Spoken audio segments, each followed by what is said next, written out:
Alright, it's time to future-proof my F30 340i. In the last video, we installed one of the best big turbo upgrades available for this platform.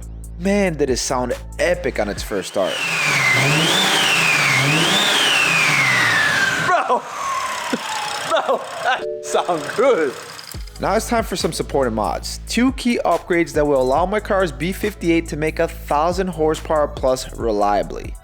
And that's when these CSF upgrades come into the picture. And especially for having reliability long term. We have the upgraded heat exchanger, which is an all metal design, meaning you don't have to worry about reliability long term. It is very sharp looking, has these polished end tanks here, it's super beefy. This is a triple pass setup, so it's a lot more efficient when it comes to cooling compared to the stock one.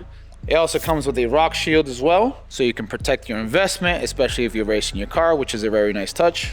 And what I'm most excited about is the CSF charge cooler intake manifold upgrade. Just look at the construction of this item right here, guys. The billet design, again, all metal, reliability is not a concern, and it just looks beautiful. We opted in to get the raw look, as you guys can see here on the table, because that's gonna go with the theme we're planning for the engine bay, and man, am I excited. The one thing that I love about the CSF variant of the charge cooler is it installs pretty much like OEM. Fitment is not an issue. How do I know this? Well, because we installed the same upgrade on the A90 Supra I used to own. And man, installation was very, very simple, very straightforward because of everything that include to install the charge cooler. Of course, we have the matching fuel rail, right? When we decide to go PI, we'll have this ready. We have the thermal rejection spacer, which, fun fact, actually comes included with the Gen 1 B58 CSF charge cooler. Actually comes included in the price, unlike the Gen 2 B58 where it's an additional purchase. The idea here is, instead of having metal to metal contact between the intake manifold and the side of the engine, this sits right in between and helps with the ITs, especially, let's say if you're racing or you're waiting at the drag strip for your turn. This helps disperse all that heat that's generated. This charge cooler also features a bigger core for better cooling, ports for nitrous, meth, and port injection. And most importantly, it will not fail when running more than 30 PSI, which is when the factory ones start to show their weak point. As always, I'll make it very easy for you guys, and I'll link these upgrades down in the video's description. You can get them directly at vehiclevirals.com. If you have any questions, feel free to reach out to us either via email or chat with us on the website. Pretty self-explanatory. You have the hardware here along the runners, all the various lines. A lot of this ventilation, whatever stuff, we're probably gonna end up deleting, so the manifold actually looks nice and clean. Then you got the cooling hoses and all that routed underneath, throughout the backside, and it's just removing hardware and pulling the shit out. Are we gonna take bets on how many coolant leaks we're gonna find underneath the intake manifold? I'm actually not excited to see what it looks like underneath the intake manifold, because I'm not sure if you guys saw Ali's clickbait video. B58 is not reliable. They lied to you. That was his video. Oh no! I've been driving my car for 3 years with 700 horsepower and it's reliable. Well, anyways, he was leaking coolant from every hose imaginable there. B58s are notorious. I'll let you guys watch that video. I'll link it out in the video's description, but I'm hoping I don't have to do that kind of maintenance in today's video, because that would make it not fun. All right. I guess we're gonna tripod this and just remove. Yeah, we'll tag team this together, man. Yes. Typically when we disconnect the bottom hoses from the manifold, we tackle them from the side of the vehicle, which is always kind of tight. Since we had a few hands to spare this time around, we decided to remove the lines from the inside portion of the engine bay. All we had to do was loosen up the 10 mils that secure the manifold to the engine, lift up as much as possible, locking clips from the hoses, and in our case, tap out the lines since they were essentially fused on. Once the manifold was out, we did a quick inspection to see if anything needed to be addressed. I'll be real, watching the nightmare on Ali's 340i left me paranoid. There's brown coming out of there a little bit. There's brown there. This is gonna fail. These are gonna stay. This guy, you gotta take off the upper hose. It's like a 50% chance that it's just gonna snap. We're gonna have to redo this line, redo this line. I almost just feel like installing the manifold and calling it a day. Just forgetting about all this. We're getting a built motor, right? This just has to last. Wait, go back. Rewind that. We're getting a built motor, right? Enhance. We're getting a built motor, right? Oh my God! Gasp. Right? Right? This just has to last long enough for the motor to show up. Which is 2 to 3 months. Will it last? You gotta do one pull and all the coolant in here just explodes. That being said, compared to Ali's situation on his 340, these look like brand new. We'll just full send it for this video. I want to get content for you guys. I do not want any downtime, and in this situation, maintenance last. Since we are ordering some replacement parts for the cooling system, might as well prep the CSF manifold to go on. Preparing the manifold for installation is pretty simple. Just determine what you are looking to run with the setup and block off anything you are not going to use. In our case, the nitrous and injector ports would get blocked off with the included hardware since we won't need them until later on in the future. The reference ports would also get blocked off for now. Then all we needed to do was to transfer over anything applicable from the original manifold. Definitely new gaskets. These don't look like they're in the best condition. The ones on the Supra, I ended up just transferring them on. That car has a little bit of miles. This car has 80,000 miles. So we ordered some new ones. They should be here tomorrow. And while we wait for those to arrive, I guess I'll start on the heat exchanger. So I'll remove everything that needs to be removed on this side. We'll attempt to do the job with the bumper on. I've done it in the past with the bumper off normally on the M2 and the Supra. Ali has tackled this before with the bumper on, so I guess that's what we're going to try to do right now. Bro, what the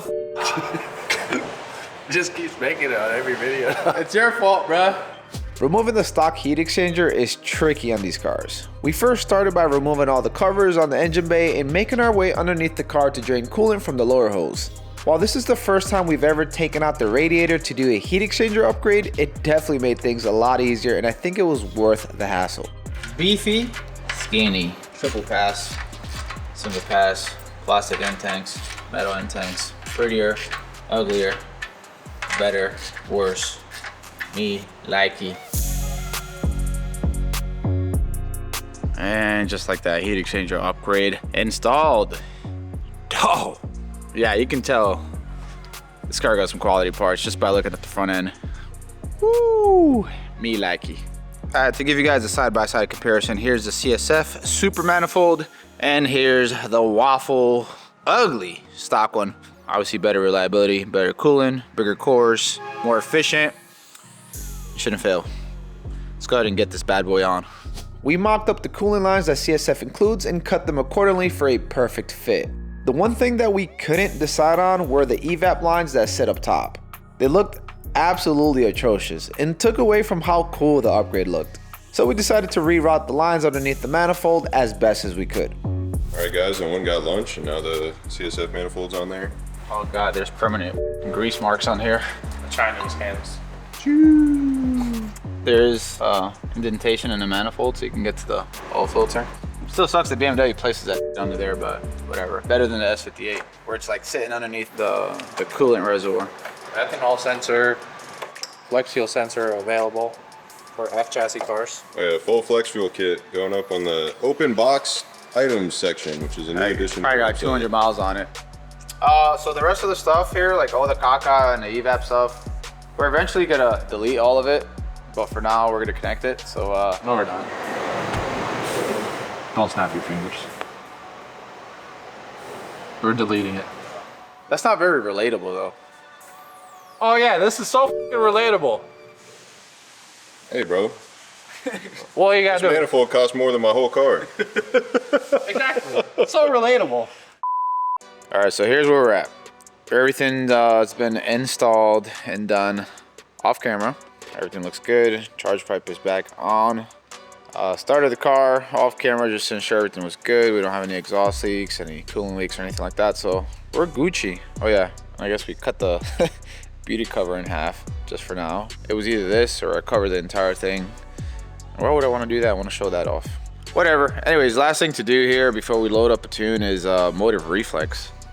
We actually have an OG motor reflex box here from like 2020, 2021. So it's not the Plus. Normally, if you guys are gonna purchase this, you're gonna buy it from our website, get the Plus. I don't even think this is offered anymore, but we have it and it should work since Gen 1 B58 doesn't have full integration yet, like the Gen 2 cars. Once MHC releases the full integration with motor reflex, then we'll swap out this box for a new one. We're gonna do a plug and play harness. We've tried it all. We've done cars with flying lead, which is where you just tap into DME wires. We kind of have a plug and play kit for this car, but The crank sensor is like hidden down there, and we already put everything back together, and we put the under panels back on. So let's just do the flying lead. This is actually the most affordable option too. Once you get the kit with the flying lead, plug and play does add an additional cost. We're not going to be running PI right away, so this essentially gets deleted via software tune, but it is connected to the main harness, so we do have to plug it up. Tapping into the DME wires, I know, sounds kind of scary at first, but if you follow the diagram that Motive provides, it's pretty simple. You find the appropriate DME connector, find the exact pin, and use the included red tabs to make the connection. Alright, so here is the finished product. Zam! It looks amazing. Absolutely beautiful. The extra pop from the CSF heat exchanger up front.